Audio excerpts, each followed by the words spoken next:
Being honest, we have not watched much video on them. And part of it is we really try hard not to move on. And having this match on Monday I know Kalani has that scout, so Kalani has, but I have not, just trying to focus on Indiana State. And that's part of what I'm talking about too, because right after the match tonight, that's exactly what we're going to be doing, is watching film on the weekend. But we did do a little bit of part of Indiana State. They played Valpo last weekend. So obviously you're watching some of that match. And I look at them as being stronger than last year on the offensive side. So they were very scrappy defensively, but when I'm talking about that transition game and having that dig to kill ratio, they have much improved in that part of their game. So to me, that makes them even more dangerous than they were last year, because they dug a lot of balls last year, but now they're getting a lot of offense out of that as well. So, you prepare for that by just being able to know that they're going to keep the ball alive and bring the ball back stronger.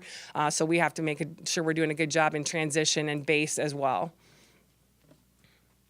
How tough is it with this turnaround, with going not so much short time, but the style of play that Drake played and now what you see tonight out of Indiana State? Yeah, I think, they're similar in some ways. I think the biggest difference for us tonight is we practiced all last week on a 6-2 offense, which basically means the setter is never live. They're always having 3 attackers.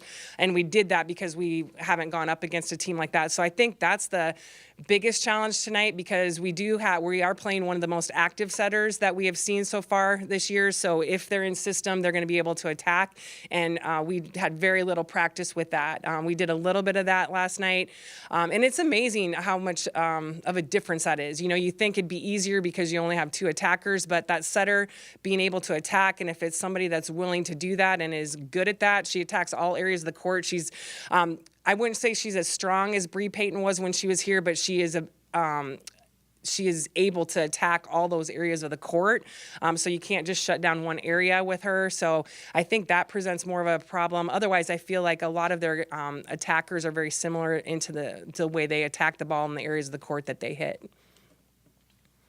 With this, it's just the first weekend, but what were some of the big surprises to you, and what does it say about what the league race is going to be like? I think part of it, we knew Illinois State was going to be really strong, but they had a really good weekend. Missouri State was, picked second in our league and got beat twice by Illinois State and Bradley, but 2 teams that are very good. And, I look at Missouri State as a very young team, so I know that what they're very capable of. And I think, when you have a young team, you're going to have some matches where you're stronger than others. But I do know that the improvements in Bradley, just because of what they were able to do in non-conference. When you look at Loyola, I don't think they won very many conference matches last year at all. They have a new coach in there that I know is going to do great things. She's a very young and upcoming coach, but she already obviously has them going. If your record's 10-4 after the non-conference. Same thing with Valpo. I think they were strong, but just continue to get stronger. 15-2, and they go out and go up against some really good teams. So that's Evansville. Evansville took a game from Ohio State. Like, there's teams that traditionally, they're the bottom part of our league, but teams that can beat anybody on any given night, and I know are pushing to get into that conference tournament, being one of the top 6 teams. So it's truly going to be a battle this year. All right, thank you.